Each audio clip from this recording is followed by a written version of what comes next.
Ling was surprised to see Jin at her doorstep. Of course, she had never lost faith that he was alive, but still, to always dream of something and then for it to actually happen are two entirely different things. As she found herself embraced in his arms for what seemed like forever, they were quickly ushered inside. Of course, Jin knew that even having this meeting could have his cover blown, but when he found out that Ling was somehow tied up in all this, he knew he had to see her. Of course, with the reunion would come the many questions. Where were you? How have you been? What have you been up to? And of course, Jin knew that he'd have to answer everything in a timely manner. He tried his best to keep everything as coy as possible. There were some things that he just couldn't say, but for the most part, Ling was just satisfied to know that he was alive and well, and to now learn of his escapades as this newly masked vigilante, the Daredevil. Of course, it did worry her that her longtime friend was now leading a one-man secret ninja military organization army against his grandfather's company, and against his father's rival company as well. I'm sorry, Jin, it's just, this is all so much. I mean, we didn't know anything that happened after you disappeared. And now you come back trained by some blind ninja monk, taking up the mantle of a superhero long forgotten, and now you're going to lead this war against your family? It's not a war. At least I don't want it to be, Jin would say. But things are getting out of hand. You've seen it for yourself, how far they're willing to go to gain power. If they continue down this path, it's going to lead to the worst case scenario. A war. A world war, Jin would say. My grandfather's actions have not gone unnoticed. Other countries are beginning to make their moves as well. The more he begins to dabble into things he can't understand, those powers, it signals to everyone else that the world is going to enter into a next stage, a stage of war that we might not be able to come back from. So what are you going to do? I have to stop them, both of them. I have to take back control of my great-grandfather's company and set it back on the right path. That's the only way. But you know they're not going to make it easy for you. No offense, but the only way you take that company is by force and by blood. I know. And before I can do that, I have to put them into a position where they'll be compromised, where people will want the Mishima Zaibatsu to fall. Once that happens, I can make my move. But what are you going to do until then? I mean, assuming that things even go that way, have you even figured out how you're going to do it? I'm going to force his hand. I'm going to force him to hold another King of the Iron Fist tournament. You're going to what? That's the only way. You know the rules of the tournament. Every time it's held, the company is placed on the line for the winner. And it's only held at the owner's discretion. He hasn't held a tournament, not yet. But if I impose my will, I become a force of nature that he can't ignore. He'll seek me out.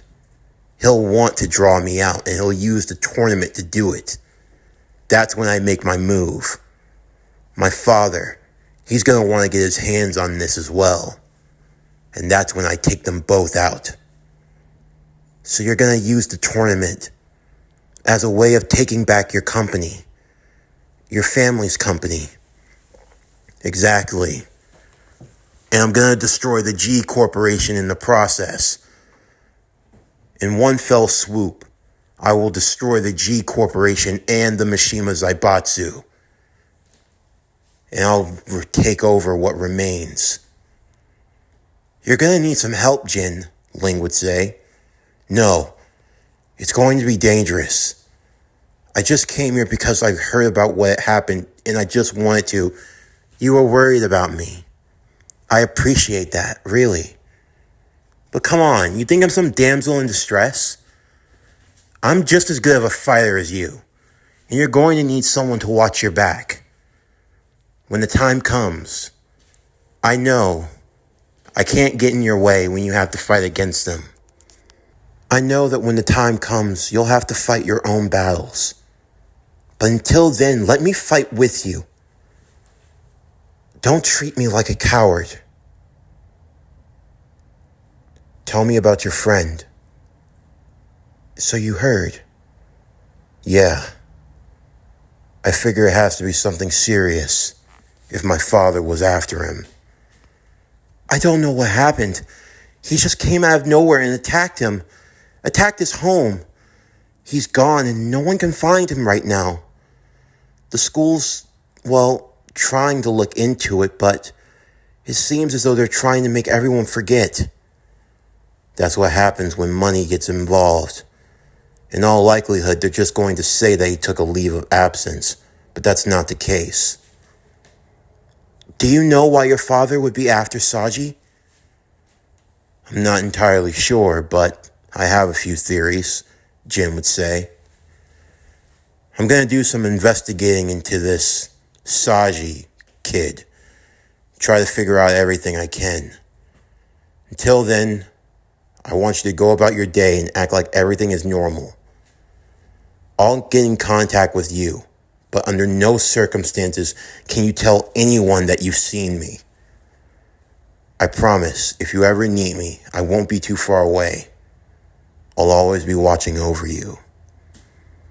Jin would say his goodbyes as he left into the night. His work was far from over. On top of dealing with the Mishima Zaibatsu, he now had to look into this Saji kid. Why was his father after him? Did this potentially have anything to do with Ogre, the devil gene? And if so, what did this mean for him? Jin would look at his fist, still remembering his time training with Matt Murdock. He remembered the time that he attempted to gain control of his devil power. It did not go well. He ended up putting a few of his comrades in the infirmary wing of the temple. And from then on, he made a vow that he would never use that power again. Perhaps it would just be for the best if he could figure out how to get rid of the devil gene.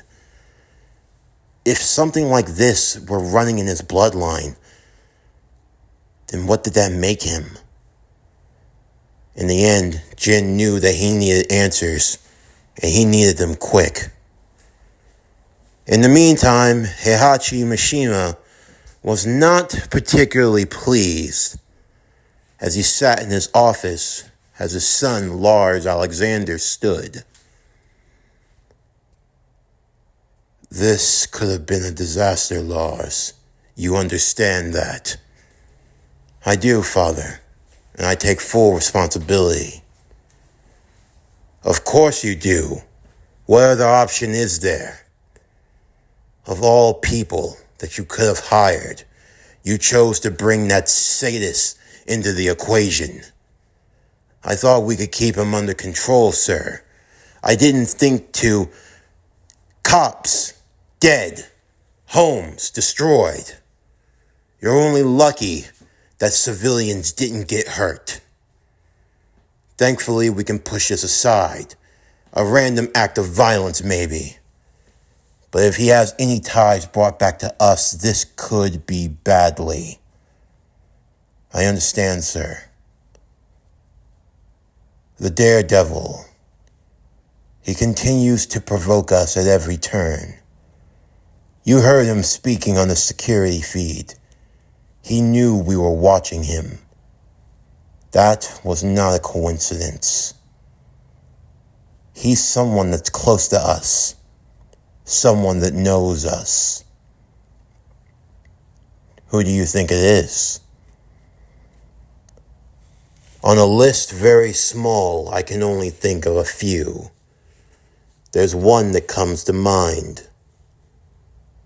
Do you really think it's him, sir? He doesn't fight like him.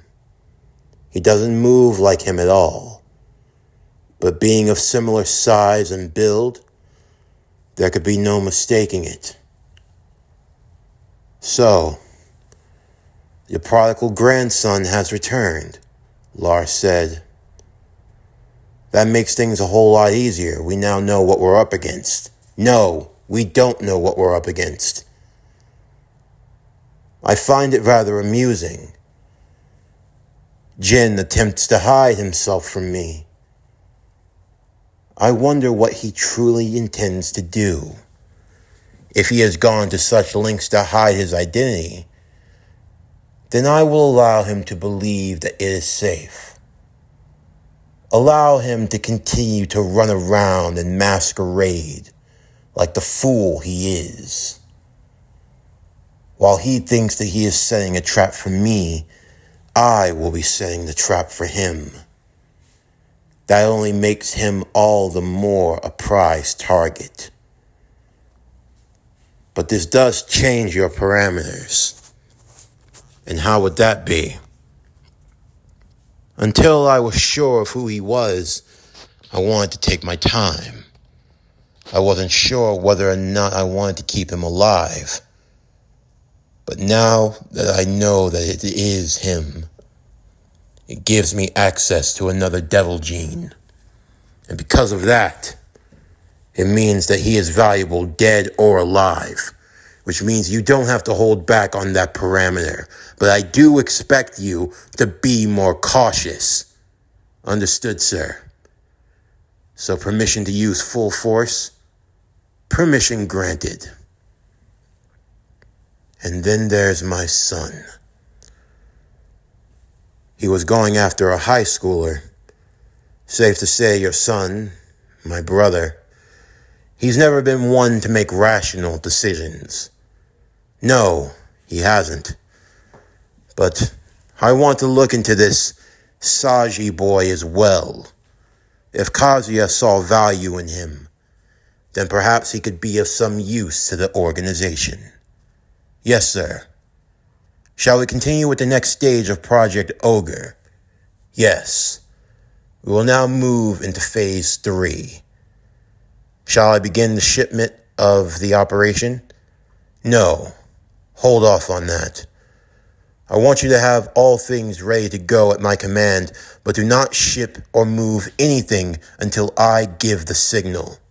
Is that understood? Yes, sir. As you wish. Jin. Kazuya. What are you both planning? Heihachi would wonder. There were so many moving pieces. So much intrigue. It left him guessing, but it also left him excited. Meanwhile, far across the Pacific Ocean, in the state of California, the city of San Francisco, there, in a small and cramped apartment, lie 3 individuals sitting on a couch, all of whom were from different walks of life, joined together in a common cause, a noble cause, a cause ambitious, a cause that was truly deserving of the American dream. And that cause was money. Sitting on the left, a washed-up, semi-retired fighter by the name of Paul Phoenix. To the right, a former restaurant owner, divorcee, and also jobless, martial law. And sitting in the middle, the woman from New York trying to hold it all together, Misty Knight, or as you will come to know them as, drumroll please, the heroes for hire, Paul Phoenix, aka Demolition Man, Misty Knight, former NYPD cop known as Misty Knight, and Martial Law, famed Kung Fu karate man, trained by the legendary warrior Shang-Chi. Martial Law, master of Kung Fu. Together, this trio was known all throughout San Francisco as the Heroes for Hire. However, the issue was the hire part. You see, they were all talented in their own rights. For Paul and for Marshall, they were famed martial artists and fighters who had participated in one of the world's greatest tournaments, the King of the Iron Fist. And for Misty, she was a well-respected cop in her day. But now they found themselves struggling to make ends meet, and they found themselves hearing a familiar banging on the door. Open up! I know you can hear me. Open up! Open up! Oh, God, Paul would say. Is he ever going to stop that banging? I don't know. Well, whose turn is it to check? I checked it last time. Well, I don't want to get up there. I don't want to deal with him. Fine, I'll deal with him, Misty would say. Yeah. Will you stop banging on the door like a damn police? That used to be my thing. I don't give a damn what your thing is. You know, you're 2 weeks behind on your rent. Where's my $400? I got $25 in a coupon. What'll that get me? What? A couple hours? What am I supposed to do with this? Well, damn, what am I supposed to do? Times is hard right now. You know, it's kind of hard to do Heroes for Hire when ain't nobody hiring for heroes. Is that supposed to be my problem? What am I supposed to do? You three are always behind on your rent. You're supposed to pay on time. That's how it works. You pay rent on the first. The first. Look, you guys are one of my few tenants here. So, tell you what. You got 3 days. 3 days, then I gotta get you out of here. Fine, whatever. Damn. Did you hear that? We got 3 days to come up with $400. 400? Hold on. Didn't I give you 200? Marshall said. What did you do with the money? Misty asked. Well, what did you do with the money? Look, I was just... I had a parlay and oh my God! Come on, man. Are you serious? Marshall said. Look, it was a good parlay. I put it on the 49ers. They were up against the Seahawks. How was I supposed to know that Geno Smith was going to score a touchdown in the last 12 seconds of the game? Come on. I had a 99% win. You idiot. I don't know why I got suckered into working with you two. I get suckered to working with some big, brawling brute who can't stop making parlays to save his life. And I got to deal with you, Mr. Divorcee. Who cares? I just want another drink. No more drinks! Seriously, what is wrong with you two? You two used to be about something. You two used to kick ass. Now you're just a bunch of...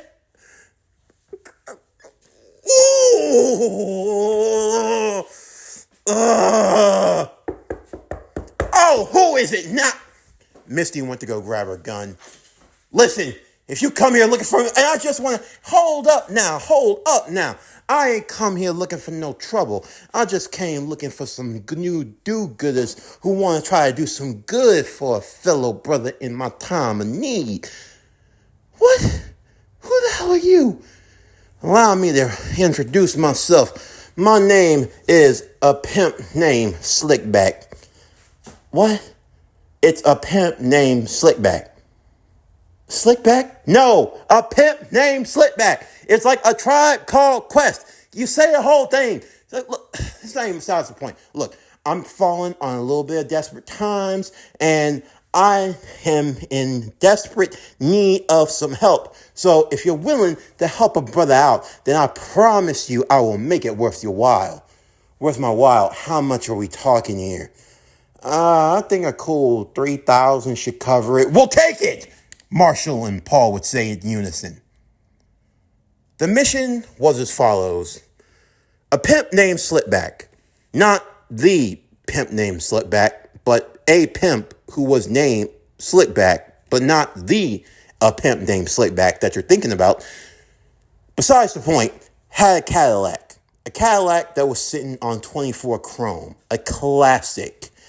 Well, he took it out for a night on the town. And unfortunately, these, intimidating figures beat him up, took his ride, and just sped off with it. Now, of course, it's hard being a pimp these days. Truly. There used to be some decorum. There used to be some decency in these streets. But now it's just all lawless and monsters and goblins and ghouls and all this nonsense. And now you got strange karate men coming out of nowhere just taking Cadillacs, just stealing it from a man. Look, I tried to send some of my boys to go get it back, and now they're down in the ER, and they're probably going to have to drink through a straw for the rest of their life. So I had to call on somebody, and y'all are heroes for hire. So if you think you can help get it back without getting y'all asses kicked, then I'll kick y'all back something nice. We want 6,000. 6,000? I thought I said 3,000. I want 6,000, Misty said. Answer the score. No. You're going to use the 3,000 to help cover for rent and expenses. I'm keeping the 3,000 for me, for my pain and suffering. Your pain and suffering? What was the pain and suffering that we have to go through? Paul would say. Don't start with me. Ugh, fine. Do you know where they were last seen? Yeah, they've been cruising all throughout these streets, but the last time I heard they were down by the docks with them ships. They say they got men with guns and everything, really official. It's kind of bad, too. The cops aren't even going down there to mess with them. Some company from Japan or whatever. But look, all I know is I just need the car back. So if you can get it back for me, I'd really appreciate it. So we just gotta find the stolen Cadillac and get it back. What's the big deal? Paul would say. Look, it's time for us to do what we came here to do. We're the heroes for hire. And we're heroes to anyone in a time of need. Even a pimp, Marshall would say. Especially a pimp, brother. Pimps are the backbone of America. You two are idiots. All right then, let's get this raggedy-ass Cadillac back. So, now we're here. A couple of shots later, a whole lot of fighting. The next thing they knew, they found themselves on the docks. A whole bunch of beat up and broken guards. A shootout. Everyone running, screaming for their lives. A mysterious briefcase that they could not open. And one lone guard left speaking. And Marshall and Paul were trying to play good cop, bad cop. All right, Paul would say. Let me handle this. And what exactly are you going to do? Misty would say. I mean, look at you. Look at how you're dressed. You're dressed like ketchup and mustard threw up on you and called you a dumbass. Big ass D on your chest. It's Demolition Man. Besides, I think I look cool. Where'd you get the mask from? Marshall would ask. Oh, I found it in some random bar. Some Canadian guy threw it out, got mad drunk, fell out of his bag or something, and he kept driving on a motorcycle. I mean, I figured why not give it a shot, and I figured it completes the look. Makes me look intimidating. So here's how we're going to go. I'm going to play good cop. No, you play good cop. I play bad cop. Why? Because you're bigger? Big muscles? Small brain? Shut up. All right then. What's in the briefcase?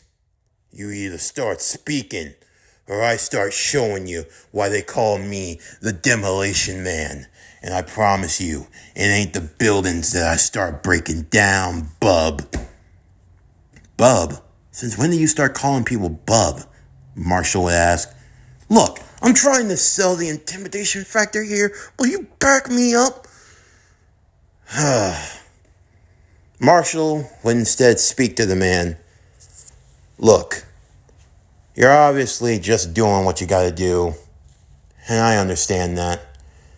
You know, we all do what we gotta do.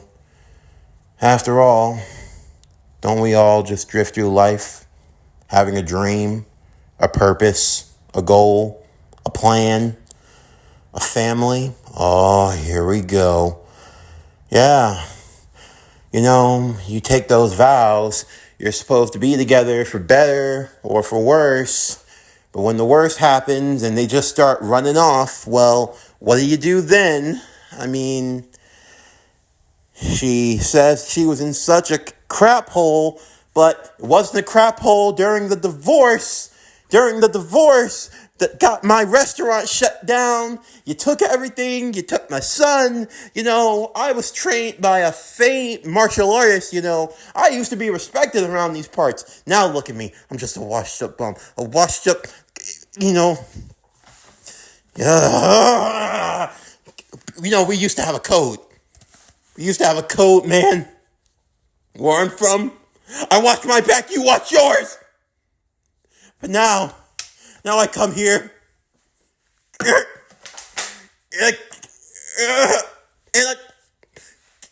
yeah, Marshall, don't do it. He's not worth it. Get yourself together, Marshall. Get it together. Get it together. Misty would say, knocking him on the head. Look, I don't know what's going on here, but look at this. Mishima Zaibatsu. Mishima Zaibatsu? What? You mean the same company that ran yeah, that tournament you guys are going on and on about like you won even though you didn't win. Hey, I won the third tournament, Paul would say. You got your ass kicked. No, I won. Didn't your car get jammed up in traffic and you never made it to the fight? I was the unofficial... Look, that's besides the point. All I know is, this is a whole big thing going on. This briefcase has got to be worth something. It's pretty valuable, and we can't even crack this sucker open. What do you think's inside of it? Misty would ask. Who knows? But whatever it is, you best believe they're going to find out about this. We're pretty much dead people walking. Huh? Heihachi Mishima? Yeah, that guy, he's a real pain in the ass. When he finds out we got our hands on his shit, yeah, he's gonna wreck our shit. No, But what if this is our chance, though? Paul would say. I mean, come on. Who knows what's in this briefcase? I mean, if we find the right buyer, maybe this could be what turns our whole fortune around. I mean, come on. Whatever this is, it can't be on the up and up. After all, if it was, then why wouldn't the cops be guarding it? Instead, it was being guarded by Tekken Force.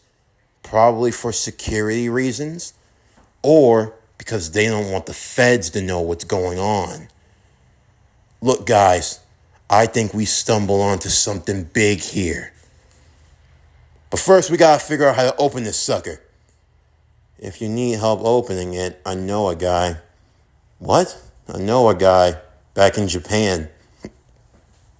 All right, then, let's go. Oh, wait a minute. Hold on. Wait a minute. You're saying that there's some big, evil, dangerous cry man who owns this briefcase. Right. And he lives in Japan. Right. And we can't open it. Right.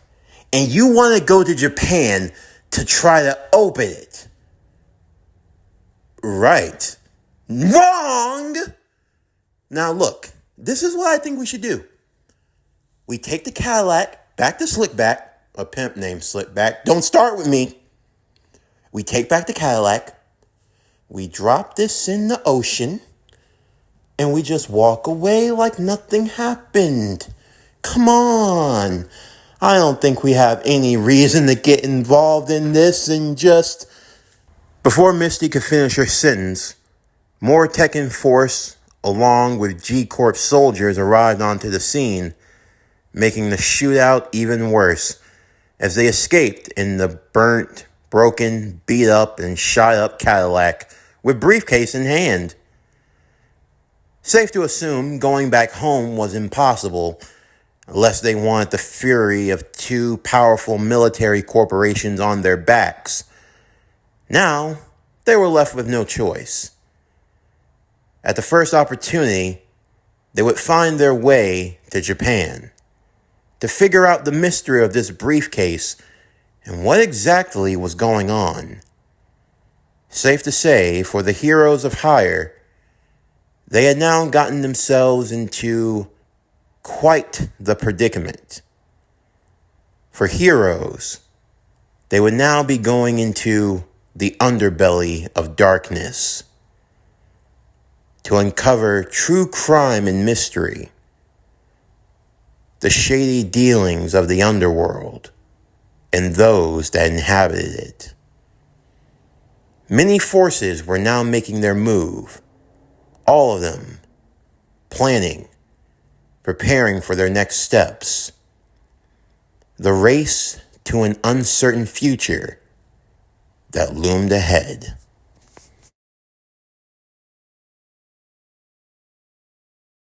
This concludes Tekken Born Again. What if Jin Kazama was Daredevil? Season 1, Part 8.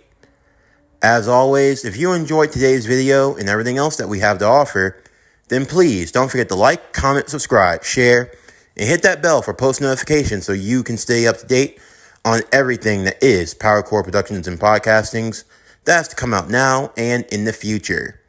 Stay tuned tomorrow as we continue with Tekken Born Again. What if Jin Kazama was Daredevil?